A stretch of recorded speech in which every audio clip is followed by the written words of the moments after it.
السلام علیکم ورحمۃ اللہ وبرکاتہ۔ الحمدللہ وکفا وسلام علی عبادہ الذین اصطفیٰ، اما بعد۔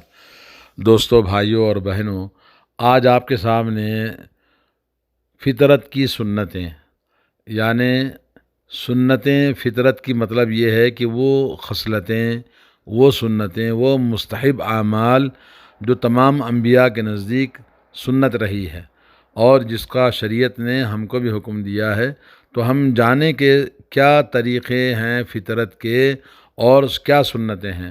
سب سے پہلے نمبر 1 ہے ختنہ کرانا، مردوں کو ختنہ کرانا۔ اسی طرح عورتوں کا بھی ختنہ پہلے زمانے میں ہوا کرتا تھا عرب لوگوں کے اندر، اور نبی کریم صلی اللہ علیہ وسلم سے حدیث ثابت ہے کہ حضرت ابراہیم علیہ السلام نے اپنا ختنہ کرایا تھا جبکہ آپ کی عمر 80 سال کی ہو گئی تھی، اور آپ نے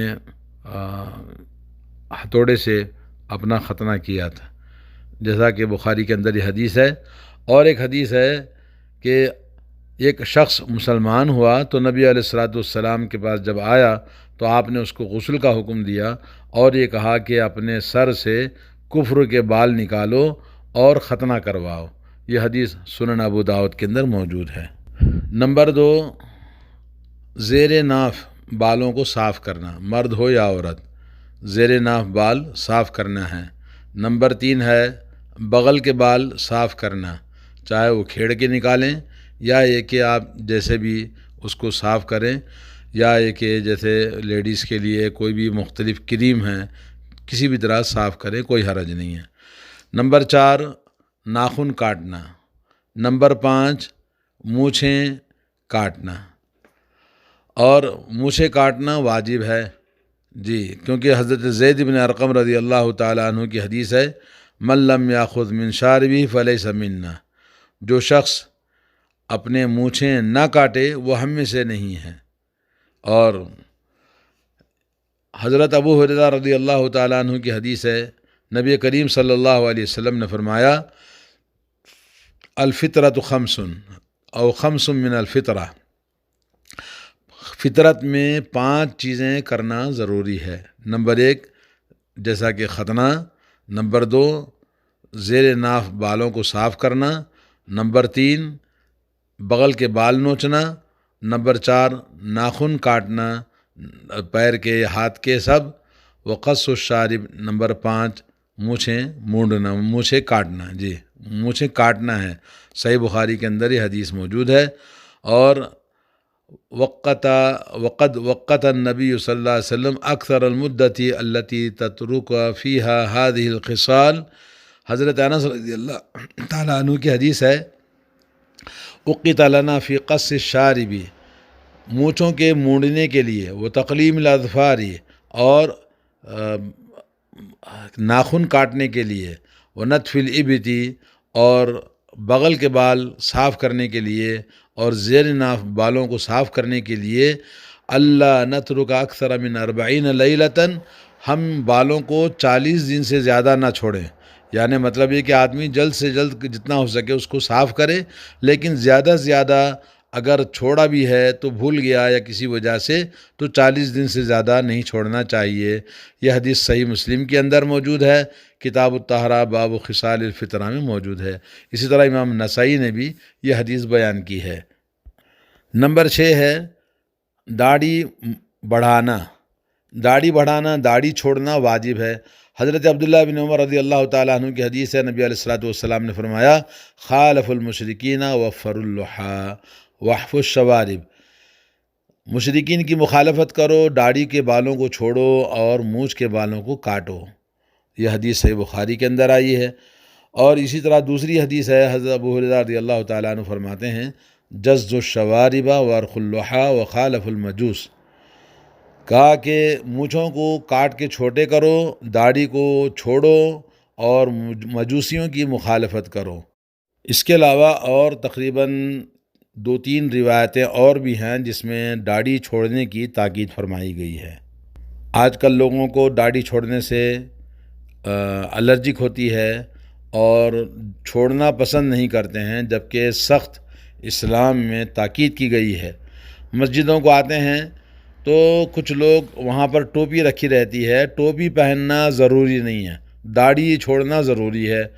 تو مسجد والوں نے ٹوپی کا تو انتظام کیا ہے، اور داڑھی کے بغیر نماز پڑھنے والوں کو کوئی برا نہیں سمجھتا۔ تو مسجدوں کے اندر بھی داڑھی لا کے رکھیں تاکہ لوگ مسجد میں داخل ہوں تو داڑھی لگا کے نماز پڑھیں، کیونکہ داڑھی زیادہ اہم ہے بمقابل ٹوپی کے۔ لیکن شیطان نے ہمیں دھوکے میں رکھا ہے کہ جو چیز ضروری ہے اس کو ہم نے معمولی سمجھا ہے، اور جو معمولی چیز ہے اس کو ہم نے بہت زیادہ اہم سمجھ رکھا ہے۔ جی، فطرت کی سنتوں میں 7 نمبر یہ ہے کہ آدمی مسواک کرے۔ مسواک ہر وقت استعمال کرنا سنت ہے، مستحب ہے۔ حضرت عائشہ رضی اللہ تعالیٰ عنہ فرماتی ہیں کہ رسول اللہ صلی اللہ علیہ وسلم السواک مطہرۃ للفم مرضات للرب، آپ نے فرمایا کہ مسواک کرنا یہ منہ کے لیے پاکی صفائی کا ذریعہ ہے اور رب کو راضی کرنے کا ذریعہ ہے۔ اور یہ حدیث امام نسائی نے اور امام بخاری نے معلقاً اس کو روایت کیا ہے، اور شیخ البانی نے اس حدیث کو صحیح قرار دیا ہے۔ ویسے مسواک کرنے کے جو خاص اوقات ہیں جس میں احادیث میں آتا ہے کہ نمبر 1 سوتے وقت میں مسواک کرنا۔ حضرت حذیفہ فرماتے ہیں کہ نبی کریم صلی اللہ علیہ وسلم جب نیند سے بیدار ہوتے تو مسواک کرتے، اور جب سونے کے لیے جاتے تو مسواک کرتے، اور جب اذا قام من اللیل جب نیند سے بیدار ہوتے تو مسواک کرتے اپنے منہ میں۔ صحیح بخاری کی حدیث ہے۔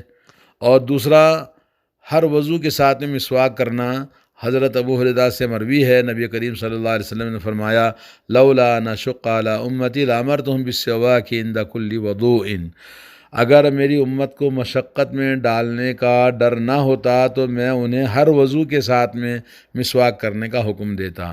اور تیسرا یہ کہ ہر نماز کے وقت میں مسواک کرنے کا بھی اللہ کے نبی سے حکم ہے، لولا ان اشق علی امتی او علی الناس لامرتہم بالسواک مع کل صلاۃ، ہر نماز کے وقت میں مسواک کرنا اگر مشقت میں نہ ہوتا تو میں حکم دیتا کہ نماز کے وقت میں مسواک کرے۔ یہ حدیث مسلم کے اندر، صحیح مسلم کے اندر آئی ہے۔ نمبر 5 یہ کہ جب منہ کا ٹیسٹ بدل جائے کھانے کے بعد ہے، یا یہ کہ دانتوں میں پیلا پن آ جائے، یا کوئی بھی پینے کے بعد، جیسے دودھ پینے کے بعد میں منہ کا ذائقہ بدل جاتا ہے، چائے پینے کے بعد میں منہ کے اندر بو آتی ہے، ان تمام اوقات میں منہ کا ذائقہ بدلنے پر مسواک کرنا نبی علیہ الصلوۃ والسلام سے احادیث آئی ہیں۔ اور یہ مسند احمد میں حضرت ابو ہریرہ رضی اللہ تعالیٰ عنہ سے مروی ہے کہ کنت استن قبل ان انام وبعد ما استيقظ وقبل ان آکل وبعد ما آکل حين سمعت رسول اللہ صلی اللہ علیہ وسلم، کہتے ہیں حضرت ابو ہریرہ کہ میں سونے سے پہلے اور سونے کے بعد جب اٹھتا تو مسواک کرتا، اور کھانے سے پہلے مسواک کرتا، اور کھانے کے بعد مسواک کو کرتا، جب سے میں نے رسول اللہ صلی اللہ علیہ وسلم سے سنا ہے۔ کیونکہ مسواک یہ انسان کے منہ کی بدبو کو دور کرتی ہے، منہ پاک صاف ہوتا ہے، اور اسی طرح سے دانت صاف ہوتے ہیں، اور منہ سے کسی بھی قسم کی بیماریاں پیدا نہیں ہوتی دانتوں میں، اور اسی طرح سے بہت سارے اس سے میڈیکل فائدے بھی ہیں جیسا کہ کتابوں میں لکھا ہے۔ نمبر 6 مسواک کے لیے جب قرآن کی تلاوت کریں نماز میں تو مسواک کر کے قرآن کی تلاوت کرنا چاہیے۔ نبی علیہ الصلوۃ والسلام نے فرمایا کہ حضرت علی کی حدیث ہے، بندہ جب مسواک کرتا ہے پھر نماز میں کھڑا ہوتا ہے، اور اس کے بعد وہ جب پڑھتا ہے تو فرشتہ سننے کے لیے اس کے بالکل قریب آ کے سنتا ہے، اور یہاں تک اس کے منہ میں اپنا منہ رکھتا ہے۔ جی، یعنی سننے کے لیے بالکل اتنا قریب آتا ہے۔ تو آدمی قرآن کی تلاوت کرنا ہو تو مسواک کرنا چاہیے۔ اور فطہروا افواہکم للقرآن، اللہ کے نبی نے فرمایا کہ رات میں جب قرآن پڑھو تو مسواک کرو، اور اپنے منہ کو قرآن کے لیے جب تلاوت کرنی ہے تو مسواک سے پاک صاف کرو۔ یہ حدیث علامہ منذری نے روایت کیا ہے، اور اس کی سند کو لا باس کہا، اور علامہ البانی نے سلسلے صحیحہ میں اس کو ذکر کیا ہے۔ جی، نمبر 7 مسواک کے لیے کہ آدمی جب گھر سے نکلے تو مسواک کر کے نکلے، جیسا کہ حضرت زید بن خالد الجہنی کی حدیث ہے کہ رسول اللہ صلی اللہ علیہ وسلم جب بھی گھر سے نکلتے نماز کے لیے تو مسواک آپ فرماتے تھے، اور یہ حدیث بھی کیا کہتے ہیں علامہ منذری نے ترغیب میں بیان کیا، اور البانی نے اس کو صحیح الترغیب میں لکھا ہے۔ جی، تو یہ مسواک کرنا، جو مسواک زبان پر بھی مسواک کی جا سکتی ہے، دانتوں کے ساتھ ساتھ منہ زبان کو بھی مسواک سے صاف کرتے ہیں، جیسا کہ حضرت ابو موسیٰ فرماتے ہیں کہ نبی کریم صلی اللہ علیہ وسلم کے پاس ہم آئے تو میں نے دیکھا کہ آپ زبان پر مسواک رگڑ رہے تھے، اور مسواک داہنے ہاتھ سے کرنا چاہیے، کیونکہ اللہ کے نبی صلی اللہ علیہ وسلم کان یعجبہ التیمم فی تنعلہ و ترجلہ و طہورہ و فی شانہ کلہ۔ نبی کریم صلی اللہ علیہ وسلم کو داہنی جانب سے ہر کام کرنا پسند تھا، اپنے جوتے پہننے میں اور پیدل چلنے میں، اور یعنی قدم رکھنے میں، اور طہارت وضو کرنے میں، اور تمام کاموں میں آپ داہنے سائڈ سے کوئی بھی کام شروع کرتے، اور اسی طرح سے آپ یعنی مسواک بھی داہنے ہاتھ سے کیا کرتے تھے۔ البتہ ہے کہ جیسے نجاست وغیرہ استنجا کے لیے بائیں ہاتھ سے کرنا چاہیے، جیسا کہ حدیث سے ثابت ہے۔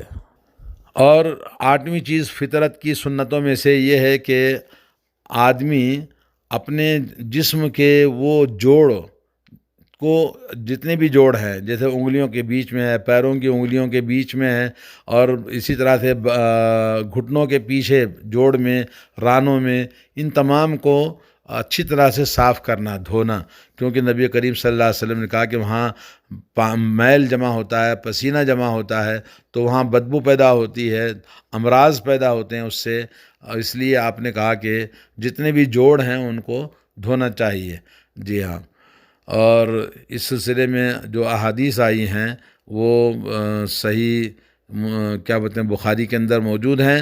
اور 9ویں ہے استنشاق۔ استنشاق کے معنی ہیں کہ آدمی ناک میں پانی چڑھائے، ناک میں پانی کھینچنا ہے۔ اور نمبر 10 ہے استنجا کرنا، یعنی پانی سے دھو لینا، پانی سے صفائی کرنا۔ اور یہ حدیث بھی آپ کو تفصیل کے ساتھ ایک اور حدیث آخری بات بتاتا ہوں۔ حضرت عائشہ رضی اللہ تعالیٰ عنہ فرماتی ہیں کہ نبی کریم صلی اللہ علیہ وسلم نے ہمیں حکم دیا ہے، رسول اللہ صلی اللہ علیہ وسلم نے فرمایا 10 من الفطرہ، 10 چیزیں ہیں فطرت کی، ان میں سے نمبر 1 مونچھ کاٹنا، نمبر 2 داڑھی کو بڑھانا، داڑھی چھوڑنا، نمبر 3 مسواک کرنا، نمبر 4 ناک صاف کرنا، ناک جھاڑنا، اور نمبر 5 ہے ناخن کاٹنا، نمبر 6 ہے جوڑوں کو دھونا، اور نمبر 7 ہے بغل کے بال صاف کرنا، نوچنا، اور نمبر 9 ہے کہ وہ زیر ناف بالوں کو کاٹنا، مونڈنا، اور نمبر 10 ہے کہ وہ استنجا کرنا، پانی لینا۔ جی، تو اس طرح سے ایک اور ہے کہ 9 چیزیں ہیں، جس میں ایک اور چیز ہے کلی کرنا، یہ بھی سنت کی فطرت میں داخل ہے۔ تو معلوم یہ ہوا کہ فطرت یعنی نیچر جو ہے یہ 2 قسم کا ہوتا ہے۔ فطرت جو ہے 2 قسم کی ہوتی ہے، ایک دل سے، وہ یہ کہ دل کی فطرت یہ ہے اللہ تعالیٰ کی معرفت حاصل کرنا، توحید کا علم حاصل کرنا، اللہ سے محبت کرنا، اور اللہ تعالیٰ کی چاہت کو اپنی چاہتوں پر قربانی کرنا، اور اپنی مرضی کو اللہ تعالیٰ کی مرضی پر آگے کرنا۔ اور دوسرا جو فطرت کی چیزیں ہیں وہ جو آپ نے سنی ہیں 10 خصلتیں، اور یہ ہم کو چاہیے کہ ہم اپنی صحت کے لیے سنت کے مطابق اپنے سنت کے احکام پر عمل کرنے کا اپنے اندر جذبہ رکھیں، اور دوسروں کو ہم اس کی دعوت دیں۔ اللہ تعالیٰ ہم سب کو عمل کی توفیق عطا فرمائے۔